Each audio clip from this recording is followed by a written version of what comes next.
ಇದು ಬಿಟ್ಟು ಇವರಿಗೆ ಪೆನ್ಷನ್ ಕೂಡ ಇದೆ ಗೊತ್ತಾ. ಇವರು ಓಡಾಡುವಂತ ಗಾಡಿ, ಅದರಲ್ಲಿ ಹಾಕುವಂತ ಎಣ್ಣೆ, ಇವರು ನಮ್ಮ ನೌಕರರು.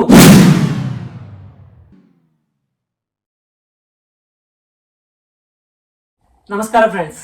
3 ಸಲ ಏನಾದರೂ ನಮ್ಮ ಮೋದಿಜಿಯವರು PM ಆಗಿ ಗೆದ್ದು ಬಂದರೆ ನಮ್ಮ ದೇಶದಲ್ಲಿ ಮುಂದೆ ಎಲೆಕ್ಷನ್ಗಳೇ ನಡೆಯಲ್ಲ. ನಮ್ಮ ದೇಶದ ಪೂರ್ತಿ ನಕ್ಷೆನೆ ಚೇಂಜ್ ಆಗುತ್ತೆ. ನಮ್ಮ ದೇಶ ಪ್ರಜಾಪ್ರಭುತ್ವದಿಂದ ಸರ್ವಾಧಿಕಾರಿಗಳಿಗೆ ಹೋಗುತ್ತೆ.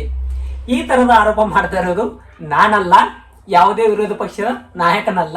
ನಮ್ಮ PM ಮೋದಿ ಅವರ ಕ್ಯಾಬಿನೆಟ್ ಅಲ್ಲಿ ಇದ್ದಂತಹ ವಿತ್ತ ಮಂತ್ರಿ ಆದಂತಹ ನಿರ್ಮಲಾ ಸೀತಾರಾಮನ್ ಅವರ ಧರ್ಮಪತಿ ಆದಂತಹ ಪ್ರಭಾಕರ್ ಅವರು, ಇವರೇ ಈ ರೀತಿಯ ಗಂಭೀರ ಆರೋಪಗಳನ್ನು ನಮ್ಮ ಮೋದಿ ಅವರ ಮೇಲೆ ಮಾಡ್ತಾ ಇದ್ದಾರೆ. ಏನು ನಿಜವಾಗಿಯೂ ನಮ್ಮ ದೇಶ ಪ್ರಜಾಪ್ರಭುತ್ವದಿಂದ ಸರ್ವಾಧಿಕಾರಿ ಕಡೆಗೆ ಹೋಗ್ತಾ ಇದೆಯಾ, ಅಥವಾ ಹೀಗೆ ವಿರೋಧಿ ಪಕ್ಷದವರು ನಮ್ಮ ಮೋದಿಜಿಯವರ ವಿರುದ್ಧ ಸುಳ್ಳು ಸುದ್ದಿಗಳನ್ನು ಹರಡಿಸ್ತಾ ಇದ್ದಾರಾ? ಓಕೆನಾ? ಇವೇ ಕೆಲವು ವಿಷಯಗಳ ಬಗ್ಗೆ ನಾವು ಇವತ್ತು ಈ ವಿಡಿಯೋದಲ್ಲಿ ಚರ್ಚೆ ಮಾಡೋಣ. ಓಕೆ ಫ್ರೆಂಡ್ಸ್, ವಿಡಿಯೋಲಿ ಮುಂದುವರಿಯೋಕ್ಕಿಂತ ಮುಂಚೆ ನಿಮ್ಮಲ್ಲಿ ಒಂದು ಮಾತು ಸ್ಪಷ್ಟವಾಗಿ ಹೇಳುತ್ತೇನೆ. ನಾನು ಯಾವುದೇ ರಾಜಕೀಯ ಪಕ್ಷದ ಪರವೂ ಅಲ್ಲ, ವಿರೋಧಿಯೂ ಅಲ್ಲ. ಯಾಕಂತಂದ್ರೆ ಪ್ರಜಾಪ್ರಭುತ್ವದಲ್ಲಿ ಪ್ರಜೆಗಳೇ ಪ್ರಭುಗಳು. ಇಲ್ಲಿ ರಾಜಕೀಯ ನಾಯಕರು, ರಾಜಕೀಯ ಪಕ್ಷದವರು ರಾಜರುಗಳಲ್ಲ. ಅವರನ್ನು ತಲೆ ಮೇಲೆ ಇಟ್ಕೊಂಡು ಅವರ ಜಯಜಾಕಾರ ಹಾಡಿ ಅವ್ರ ಹಿಂದೆ ಬಕೆಟ್ ಹಿಡಿದು ತಿರುಗಲು. ಓಕೆನಾ? ಇವರು ಪ್ರಜೆಗಳಿಗೋಸ್ಕರ ಸೇವೆಯನ್ನು ಸಲ್ಲಿಸಲು ಬಂದಂತವರು. ಇವರು ನಮ್ಮ ನೌಕರರು. ಓಕೆನಾ? ಯಾವ ರೀತಿ ನಾವು ಒಬ್ಬ ಕೂಲಿ ಕಾರ್ಮಿಕನಿಗೆ ಹೊಲದಲ್ಲಿ ಕೆಲಸ ಮಾಡೋಕೆ ಕೂಲಿ ಕೊಟ್ಟು ತಗೊಂಡ್ಬರ್ತೀವಲ್ಲ, ಬಂದ್ಮೇಲೆ ಅವನು ಸಾಯಂಕಾಲ ತನಕ ಕೆಲಸ ಮಾಡ್ತಾನೆ, ಅಲ್ಲಿ ಎದುರು ನಿಂತು ಬಿಟ್ಟು ನಾವು ಅವನಿಂದ ಕೆಲಸ ತಗೊಂಡ್ಬಿಟ್ಟು ಅವನಿಗೆ ಮನೆಗೆ ಅವನ ಅಮೌಂಟ್ ಕೊಟ್ಬಿಟ್ಟು ಮನೆಗೆ ಕಳಿಸ್ಬಿಡ್ತೀವಿ. ಅದೇ ರೀತಿ ಇವರು ಕೂಡ 5 ವರ್ಷದ ಸಲುವಾಗಿ ಗೆದ್ದು ಬಂದ ಮೇಲೆ ಇವರು ಎದುರು ನಿಂತು ಬಿಟ್ಟು ಇವ್ರು ಏನೇನು ಯಾವ್ಯಾವ ಕೆಲಸ ಇದೆಯಲ್ಲ ಅವು ಕೆಲಸ ಮಾಡ್ಕೋಬೇಕು, ಮತ್ತೆ ಇವರಿಗೆ ಕಳಿಸ್ಬಿಡ್ಬೇಕು. ಕೆಲಸ ಸರಿಯಾಗಿ ಮಾಡಿದ್ರೆ ಮತ್ತೆ ಆರಿಸ್ತಾರೋ ಇಲ್ಲ ಅಂತಂದ್ರೆ ಮನೆ ಕಳಿಸ್ಬಿಡೋಣ. ಇವರು ನಮ್ಮ ನೌಕರರಿಗೂ ಕೂಡ ನಮ್ಮ ರಾಜರು ಅಲ್ಲ. ಇವರು ಓಡಾಡುವಂತ ಗಾಡಿ, ಅದರಲ್ಲಿ ಹಾಕುವಂತ ಎಣ್ಣೆ, ಹೊಟ್ಟಿಗೆ ಹಾಕುವಂತ ಊಟ ಎಲ್ಲ ನಮ್ ದುಡ್ಡಿನಲ್ಲೇ. ಇದು ಬಿಟ್ಟು ಇವರಿಗೆ ಪೆನ್ಷನ್ ಕೂಡ ಇದೆ ಗೊತ್ತಾ. ಒಬ್ಬ MLA ಅಥವಾ ಒಬ್ಬ MP ಆರಿಸಿ ಬಂದ ಮೇಲೆ ಅವನು ಸಾಯೋ ತನಕ ಪೆನ್ಷನ್ ತಗೊಂಡ್ಬಿಡ್ತಾನೆ. ಓಕೆನಾ? ಅದೇ ಒಬ್ಬ ಯೋಧ, ಈ ಹೊಸ ಸ್ಕೀಮ್ ತಂದಿದಾರಲ್ಲ ಅಗ್ನಿವೀರ, ಆ ಸ್ಕೀಮ್ ಅಲ್ಲಿ ಒಬ್ಬ ಯೋಧ 4 ವರ್ಷ ಸೇವೆ ಸಲ್ಲಿಸಿ ರಿಟೈರ್ಡ್ ಆದ್ಮೇಲೂ ಕೂಡ ಅವನಿಗೆ ಪೆನ್ಷನ್ ಇಲ್ಲ. ಒಬ್ಬ ಯೋಧ ತನ್ನ ದೇಶ ಸಲುವಾಗಿ ತನ್ನ ಜೀವವನ್ನೇ ಪ್ರಾಣಕ್ಕಿಡ್ತಾನೆ, ಆದ್ರೆ ಅವನಿಗೆ ಪೆನ್ಷನ್ ಇಲ್ಲ. ಅದೇ ನಮ್ಮ ರಾಜಕೀಯ ನಾಯಕರಿಗೆ ಒಮ್ಮೆ MLA ಆಗಲಿ ಅಥವಾ MP ಆಗಿ ಆರಿಸಿ ಬಂದ್ರೆ ಸಾಯೋ ತನಕ ಪೆನ್ಷನ್. ಈ ರೀತಿಯ ವ್ಯವಸ್ಥೆ ನಮ್ಮ ಹತ್ರ ಇದೆ. ಅಗ್ನಿವೀರದ ಬಗ್ಗೆ ನಾವು ಮುಂದೆ ಯಾವ್ದಾದ್ರು ಒಂದು ವಿಡಿಯೋ ಅಲ್ಲಿ ಡಿಟೇಲ್ ಆಗಿ ವಿಡಿಯೋನು ಮಾಡೋಣ. ಯಾಕಂದ್ರೆ ನಮ್ಮ ಹಳ್ಳಿಗಾಡುಗಳಲ್ಲಿ ಸೈನಿಕ ಭರ್ತಿ ಸಲುವಾಗಿ ನಮ್ಮ ಹುಡುಗರು ಹೆಚ್ಚಿನ ಪ್ರಯತ್ನವನ್ನು ಮಾಡ್ತಾರೆ. ಬೆಳಿಗ್ಗೆ 4 ಗಂಟೆಗೆ ಎದ್ದು ಬಿಟ್ಟು ರನ್ನಿಂಗ್ ಮಾಡ್ತಾರೆ. ಪ್ರಾಕ್ಟೀಸ್ ಗಳು ಕೂಡ ನಮ್ಮ ಯುವಕರು ಮಾಡ್ತಾನೆ ಇರುತ್ತಾರೆ. ಫ್ರೆಂಡ್ಸ್, ವಿಡಿಯೋಲಿ ಮುಂದೆ ಬರೋಣ. ಇಲ್ಲಿ ತನಕ ವಿಡಿಯೋ ಸರಿ ಅನ್ಸರಿ ವಿಡಿಯೋವನ್ನು ಲೈಕ್ ಮಾಡಿ ಮತ್ತು ಚಾನೆಲ್ ಅನ್ನು ಸಬ್ಸ್ಕ್ರೈಬ್ ಮಾಡಿ. ಯಾಕಂದ್ರೆ ನಿಮಗೆ ಸಬ್ಸ್ಕ್ರೈಬ್ ಬಟನ್ ಇಂದಲೇ ನಮಗೂ ಕೂಡ ಸ್ವಲ್ಪ ಉತ್ಸಾಹ ಸಿಗುತ್ತೆ ಇನ್ನು ಇದೇ ತರಹದ ವಿಡಿಯೋಗಳನ್ನು ತರುವ ಸಲುವಾಗಿ. ಈಗ ವಿಷಯಕ್ಕೆ ಬರೋಣ. ಇತ್ತೀಚೆಗೆ ನಮ್ಮ ದೇಶದಲ್ಲಿ ಹಲವಾರು ರೀತಿಯ ಘಟನೆಗಳು ನಡೀತಾನೆ ಇವೆ. ದಿಲ್ಲಿ CM ಆದಂತ ಅರವಿಂದ್ ಕೇಜ್ರಿವಾಲ್ ಅವರ ಬಂಧನವಾಗಲಿ, ಮತ್ತು ಕಾಂಗ್ರೆಸ್ ಬ್ಯಾಂಕ್ ಖಾತೆ ಸೀಜ್ ಮಾಡೋದಾಗ್ಲಿ. ಬ್ಯಾಂಕ್ ಖಾತೆ ಸೀಜ್ ಆದ್ಮೇಲೆ ಅವರು ಯಾವ ರೀತಿ ನ್ಯಾಯಯುತವಾಗಿ ಹೋರಾಡಬಹುದು, ಅಡ್ವರ್ಟೈಸ್ಮೆಂಟ್ ಕೊಡೋಕು ಕೂಡ ದುಡ್ಡಿಲ್ಲ ಅಂತ ಅವರು ಹೇಳ್ತಾ ಇದ್ದಾರೆ. ಅದಾದ್ಮೇಲೆ ನಮ್ಮ ರೈತರು ಬೆಳೆದು ಏನು ಅಂತಂದ್ರೆ, ನಾವು ಬೆಳೆದಂತ ಬೆಳೆಗೆ ಸರಿಯಾಗಿ ಬೆಲೆ ಕೊಡಿ, ಫಿಕ್ಸ್ ಆದಂತ ಒಂದು ರೇಟ್ ಕೊಟ್ಬಿಡಿ. ನಮ್ಮ ಹತ್ರ ತೊಗರಿಗೆ ಒಂದು ಫಿಕ್ಸ್ ರೇಟ್ ಇದೆ, ಅದಕ್ಕಿಂತ ಕೆಳಗಡೆ ನಮ್ಮ ರೈತರು ಮಾರಾಟ ಕೂಡ ಮಾಡಲ್ಲ. ಅದೇ ರೀತಿ ಅವರು ಕೂಡ ರೈತರು ಹೇಳ್ತಾ ಇರೋದು ಏನಪ್ಪಾ ಅಂತಂದ್ರೆ, MSP ಜಾರಿ ಮಾಡಿ. ಕೆಲವು ಬೆಳೆಗಳಿವೆ, ಆ ಬೆಳೆಗಳಿಗೆ ಸರಿಯಾದಂತ ರೇಟ್ ಕೊಡಿ ಅಂತ ಅವರು ಪ್ರತಿಭಟನೆಗಳು ಮಾಡ್ತಾ ಇದ್ದಾರೆ. ಯಾಕಂತಂದ್ರೆ ಒಬ್ಬ ಬಿಸ್ನೆಸ್ ಮ್ಯಾನ್, ಯಾವುದೇ ಒಬ್ಬ ವ್ಯಾಪಾರಿ ಆಗ್ಲಿ, ಉತ್ಪಾದನೆ ಮಾಡದಂತ ವಸ್ತುವನ್ನು ಸರಿಯಾಗಿ ರೇಟಿಗೆ ಮಾರ್ತಾನೆ. ಆದ್ರೆ ಅದೇ ಈ ವಿಶ್ವಕ್ಕೆ ಊಟ ಹಾಕುವಂತ ನಮ್ಮ ರೈತ ತಾನು ಬೆಳೆದಂತ ಬೆಳೆಗೆ ಸರಿಯಾಗಿ ರೇಟೇ ಸಿಗಲ್ಲ. ಆ ರೇಟ್ ಬೇಕಂತ ಅವರು ಪ್ರತಿಭಟನೆಗಳನ್ನು ಮಾಡ್ತಾ ಇದ್ದಾರೆ. ಇನ್ನು ಮಣಿಪುರದ ಹಿಂಸಾಚಾರ ಸುಮಾರು 1.5 ವರ್ಷದಿಂದ ನಮ್ಮ ದೇಶದಲ್ಲಿ ನಡೀತಾನೆ ಇದೆ. ಈ ಹಿಂಸಾಚಾರದಲ್ಲಿ ಸುಮಾರು ಜನರು ತಮ್ಮ ಪ್ರಾಣಗಳನ್ನೇ ಕಳೆದುಕೊಂಡಿದ್ದಾರೆ.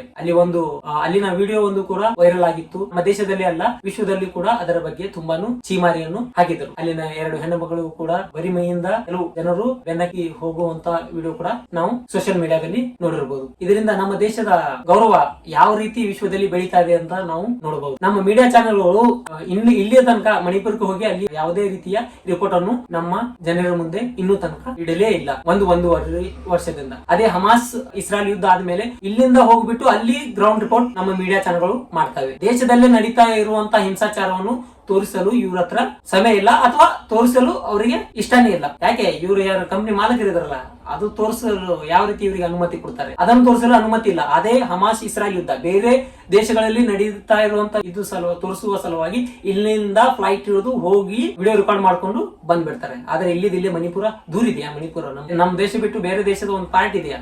ಅಲ್ಲಿ ಹೋಗಕ್ಕಾಗಲ್ಲ ಅಂತ. ನಮ್ಮ ದೇಶದ ಒಂದು ರಾಜ್ಯ, ಆ ರಾಜ್ಯದಲ್ಲಿ ನಡೀತಾ ಇರುವಂತ ಹಿಂಸೆ ನಮ್ಗೆ ತೋರಿಸ್ತಾನೆ ಇಲ್ಲ. ಅದಾದ್ಮೇಲೆ ಲದಾಖ್ ಅಲ್ಲಿ ಸೋನಂ ವಾಂಗ್ಚುಕ್ ಇವರು ಒಬ್ಬ ಸಾಮಾಜಿಕ ಕಾರ್ಯಕರ್ತರಾಗಿದ್ದಾರೆ. ನಾವು 3 ಇಡಿಯಟ್ಸ್ ಮೂವಿ ನೋಡಿರ್ಬೋದು ನಮ್ಮಲ್ಲಿ ತುಂಬಾ ಜನ. 3 ಇಡಿಯಟ್ಸ್ ಮೂವಿ ಇವರ ಜೀವನದ ಆಧಾರದ ಶೈಲಿಯ ಮೇಲೆ ಮಾಡಿದಂತ ಮೂವಿ ಆಗಿದೆ. ಓಕೆ ಫ್ರೆಂಡ್ಸ್, ಅವರು ಕೂಡ ಅಲ್ಲಿ ಉಪವಾಸ ಸತ್ಯಾಗ್ರಹಗಳನ್ನು ಮಾಡ್ತಾ ಇದ್ದಾರೆ. ಕೇಂದ್ರ ಸರ್ಕಾರದ ವಿರುದ್ಧ ತಮ್ಮದೇ ಆದಂತ ಒಂದು ಪ್ರತಿಭಟನೆ ಅವರು ಮಾಡ್ತಾ ಇದ್ದಾರೆ. ಸುಮಾರು 21 ದಿನದ ತನಕ ಅವರು ಉಪವಾಸ ಸತ್ಯಾಗ್ರಹ ಮಾಡಿದರು. ಆನಂತರ ಇನ್ನೂ ಕೂಡ ಉಪವಾಸ ಸತ್ಯಾಗ್ರಹ ಮುಂದುವರಿತಾ ಇದೆ. ಆದ್ರೆ ಅದು ಬೇರೆ ಬೇರೆ ರೀತಿಯಲ್ಲಿ ಮುಂದುವರಿತಾ ಇದೆ. ಓಕೆ ಫ್ರೆಂಡ್ಸ್, ಅವರು ಲದಾಖಿನಲ್ಲಿ ಅವರು ಕೇಂದ್ರ ಸರ್ಕಾರದ ಮೇಲೆ ಮಾಡುವಂತ ಆರೋಪ ಏನಂತಂದ್ರೆ ಅಲ್ಲಿ ಚೀನಾ ಬಂದ್ಬಿಟ್ಟು ಸ್ವಲ್ಪ ನಮ್ಮ ಜಮೀನನ್ನು ಅತಿಕ್ರಮಣ ಮಾಡಿದೆ ಅಂತ ಅವರು ಆರೋಪ ಮಾಡ್ತಾ ಇದ್ದಾರೆ.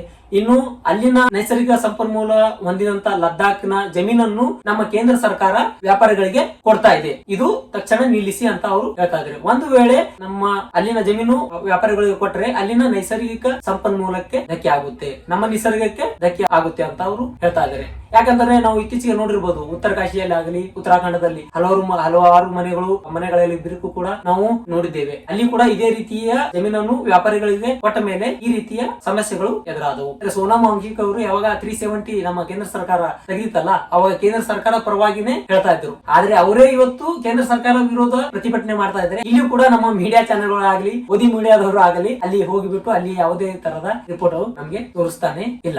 ಇನ್ನೊಂದು ಘಟನೆ ಏನಂತಂದ್ರೆ, ನಮ್ಮ ಮಹಿಳಾ ಪೈಲ್ವಾನ್ಗಳು ಕೂಡ ನಮ್ಮ ಕೇಂದ್ರ ಸರ್ಕಾರದ ವಿರುದ್ಧ ಹೋರಾಟ ಮಾಡ್ತಾ ಇದ್ರು. ಆದ್ರೆ ಯಾವುದೇ ಪ್ರಯೋಜನ ಆಗಲಿಲ್ಲ.